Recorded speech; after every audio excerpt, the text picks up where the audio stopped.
외국인 근로자 연쇄 감염 등으로 진단검사에 어려움이 가중되고 있습니다. 강원도는 29일 코로나19 브리핑을 통해 다문화 가족 통역 지원을 추진한다고 밝혔습니다.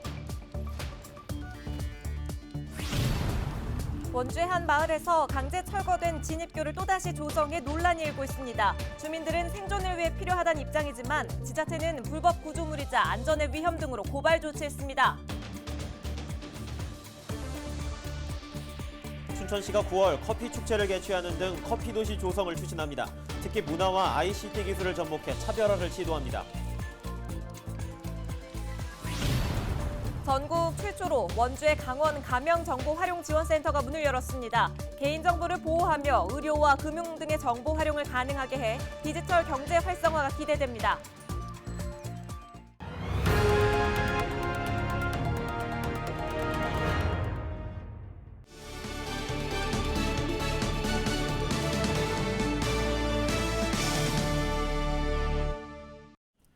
시청자 여러분 안녕하십니까? 헬로티비 뉴스입니다. 첫 소식입니다. 지난 가을 원주시가 섬강유역 한 마을의 진입교를 강제 철거했다는 소식 저희 헬로티비 뉴스에서 전해드렸습니다. 허가받지 않은 하천 불법 구조물이었기 때문인데요. 반년이 지난 지금 그곳에 또 다른 임시다리가 등장했습니다. 불편함을 호소하던 주민들이 이번에도 무허가로 설치한 임시다리인데 이번에도 지자체와의 갈등이 이어지고 있습니다. 이다혜 기자입니다. 행정대지배법 제3조 2항에 따라 통보합니다. 중장비가 마을 입구 하천에 설치된 콘크리트 구조물을 해체합니다. 지난 2017년 원주시 간현리 한 마을 주민들이 임의로 놓은 다리를 원주시가 강제 철거한 겁니다. 지난해 11월 원주시가 강제 철거했던 마을 진입교입니다. 주민들은 7개월 만인 지난 6월부터 진입교를 임의대로 설치하고 다시 통행하고 있습니다. 다시 세워진 다리도 허가를 받지 않은 불법 공작물.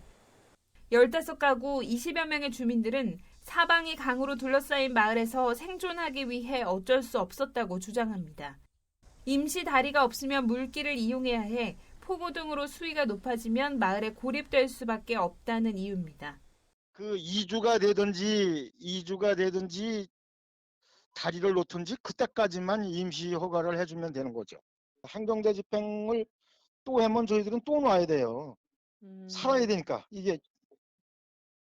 하지만 원주시는 임시 다리로는 안전성을 확보할 수 없다는 입장입니다. 수차례 자진 철거를 명령했지만 계속되는 불응에 주민들을 하천법 위반으로 고발 조치하기도 했습니다. 시는 국가하천에 임의 구조물을 설치하는 것은 명백한 불법이라며 여름철 집중호우로 인해 임시 진입교의 침수, 붕괴 등 사고 위험이 높은 만큼 단호히 대응하겠다고 밝혔습니다. 주민 안전을 위해 집단 이주 대책도 추진합니다. 다음 달 특별 전담팀을 꾸리고 보상가 책정 등을 거쳐 빠르면 내년 상반기부터 이주가 이루어질 수 있도록 할 계획입니다. 주민들 의견 수렴하고 주민들이 하여튼 만족하시면서 나갈 수 있는 그쪽으로 저희도 방향 설정을 해서 추진을 하려고 하고 있습니다. 계획사항은 하여튼 내년도까지는 마무리해서 그 사업이 이제 해소되는 걸로. 자연재해 위험개선지구로 지정된 원주 전말마을. 생활과 안전의 중심에 선 진입교를 놓고 지자체와 주민 간 갈등이 끝나지 않고 있습니다. 헬로티비 뉴스 이다혜입니다.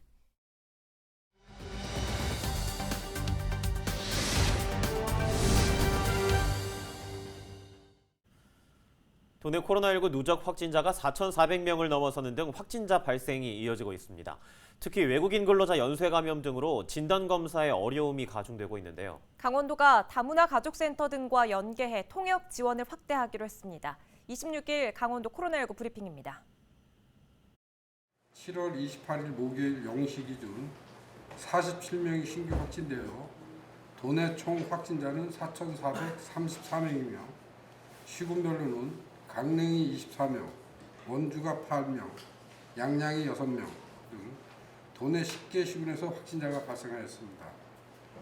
아울러서 강릉 지역 확진자가 주간 평균 16.6명으로 높게 유지됨에 따라 조사 대상자도 폭증하고 있어 기존의 역학조사 시스템으로는 감당하기 벽용 사항이며 외국인의 경우 의사소통의 문제로 역학조사에 많은 시간이 소요되고 있어 강릉시에서는 신속한 밀접 접촉자 등의 분류와 격리 조치에 어려움을 겪고 있는 것으로 파악되고 있습니다.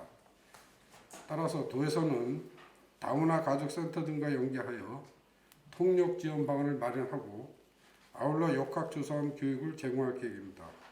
현재 전체 격리병상 가동률은 72%로 생활치료센터를 포함한 가동률은 75.1%입니다.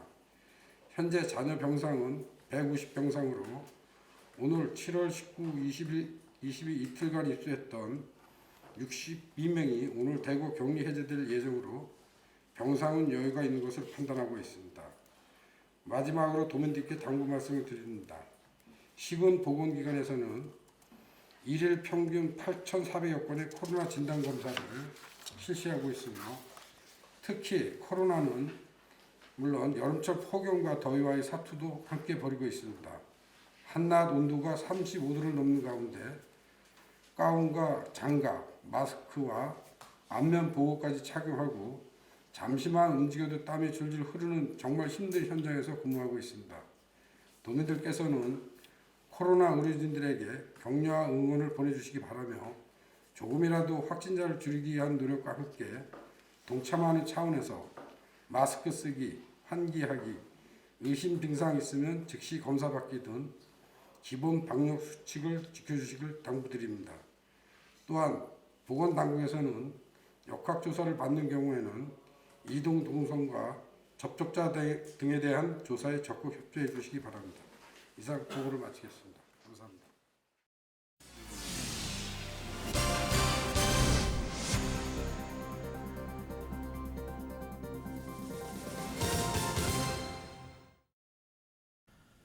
도내에서 커피의 도시라고 하면 강릉을 가장 먼저 떠올리실 텐데요.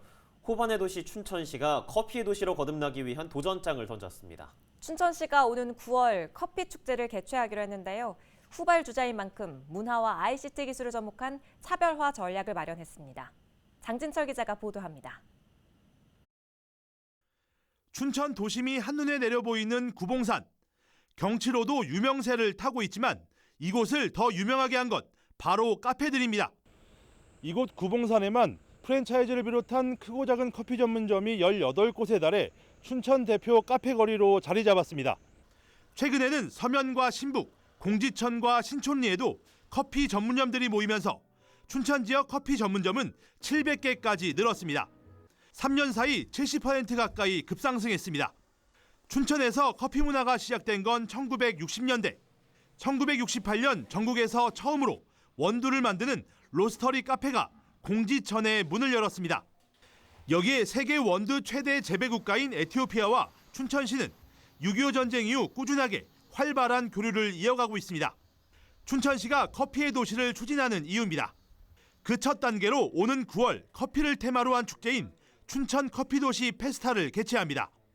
춘천시는 스토리와 카페, 커피 전문가 등의 산과 호수 등의 천혜의 자연 조건, 수도권과 통하는 살통 발달의 교통수단까지 합쳐져 수백만 명이 찾을 수 있는 완벽한 커피 도시의 조건을 갖추고 있습니다. 서울과 부산, 강릉 등 국내 유명 커피 도시에 비해 늦은 출발인 만큼 문화와 ICT를 활용한 차별화 전략을 세웠습니다. 주요 커피 거리를 가상 공간인 메타버스 플랫폼에 담고 100여 개 카페를 360도 VR 컨텐츠로 구현할 계획입니다.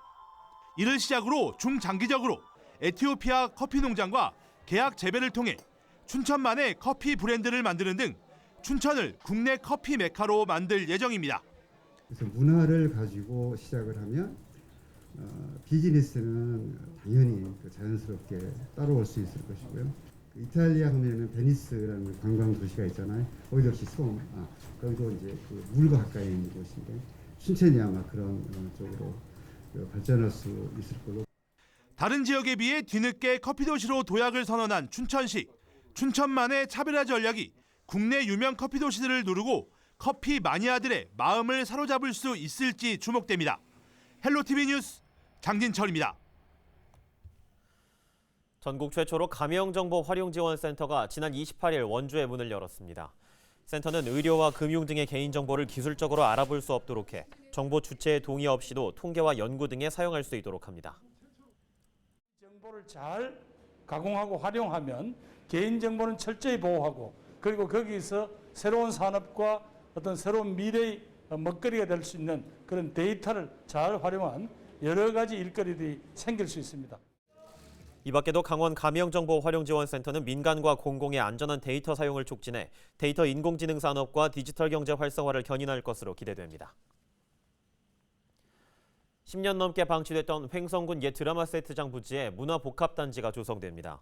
우천면 두 공리 27만 6천여 제곱미터에 들어서는 단지는 서울시 문화자원센터와 도교육연수원 횡성분원, 목재문화체험장 등으로 조성됩니다.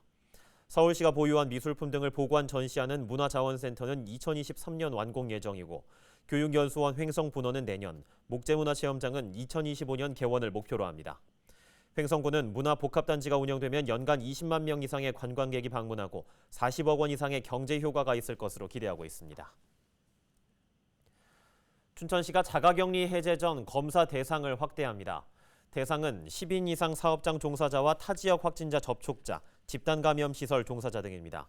이와 함께 요양시설 등 감염 취약시설과 사교육 종사자는 2주 1회 이상, 대형마트 종사자는 월 1회 검사를 받도록 권고했습니다. 춘천시가 용산 정수장 현대화 사업에 대한 국비 174억 원을 추가 확보했습니다. 이에 따라 춘천시는 810억 원의 사업비를 들여 오는 2024년까지 고도정수 처리 시설을 도입한 용산 정수장을 신부급 진해리로 이전합니다. 1980년대에 건설된 춘천 용산 정수장이 현대화되면 정수 용량도 하루 3만 세제곱미터로 늘어날 전망입니다. 속초시 장사동에 설치된 수소 충전소가 이달 시범 운영을 거쳐 다음 달부터 정식 운영에 들어갑니다. 하루 12시간 동안 운영되는 충전소는 최대 50대에서 60대의 수소 차량이 충전 가능합니다. 속초시는 8월 한 달 동안 설악권 지역 주민을 대상으로 무료 충전을 실시하고 충전 시 차량 등록증을 소지해야 합니다. 평창군이 택시업계 경영난 해소를 위해 2024년까지 택시 36대를 줄이고 보상금을 지급하기로 했습니다. 평창군은 올해 상반기 법인 택시 세대와 개인 택시 세대 총 6대를 줄일 계획입니다. 보상금은 개인 8천만 원, 법인은 4천만 원이 지급됩니다.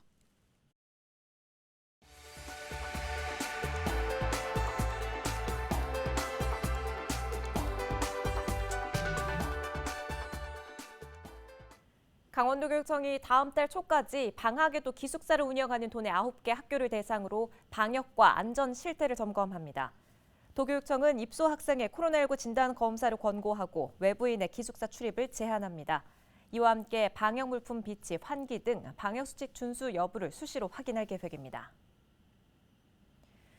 한국수력원자력 한강수력본부가 춘천에 위치한 3개 지역 아동센터에 150개 학습 지도 물품을 후원했습니다. 29일 춘천 효자 지역 아동센터 등에 전달된 이 물품은 가족놀이와 케이크 만들기, 블록게임 등입니다. 후원 물품은 코로나19 장기화로 실외 학습을 할 수 없는 센터 이용 아동의 실내 학습 재료로 활용됩니다. 횡성군과 원주시 의사회, 횡성군 의사회가 29일 협약을 맺고 의료 사각지대 해소에 협력하기로 했습니다. 협약에 따라 의료보험이 없거나 과다한 비급여 의료비 발생 등으로 어려움을 겪는 주민들을 위해 진료비 등을 지원합니다. 또 횡성 지역 의료 사각지대 해소를 위해 전문 의료기관 연계 등의 복지 인프라를 구축합니다. 사회경제적 기업 상생협력관이 도내 처음으로 속초 한화 리조트에 문을 열었습니다. 상생협력관에서는 지역 특산물을 비롯해 젓갈과 수제 맥주 등 속초의 특산물이 전시 판매됩니다. 운영은 속초 반야 지역 자활센터가 맡고 3개월 시범 운영을 거쳐 지속 여부가 결정됩니다. 오대산 국립공원이 30일부터 선제길 모든 구간을 개방합니다. 오대산 국립공원 사무소는 지난해 9월 태풍 피해를 입은 섭다리, 신선골교에 대한 복구 공사를 완료해 선제길 구간을 개방한다고 밝혔습니다. 선제길은 국립공원 안에 월정사와 상원사를 잇는 10km 길이의 완만한 탐방로입니다. 저희 헬로TV 강원뉴스가 준비한 소식은 여기까지입니다. 저희는 언제나 지역민 여러분과 함께하겠습니다. 지금까지 시청해주신 여러분 고맙습니다.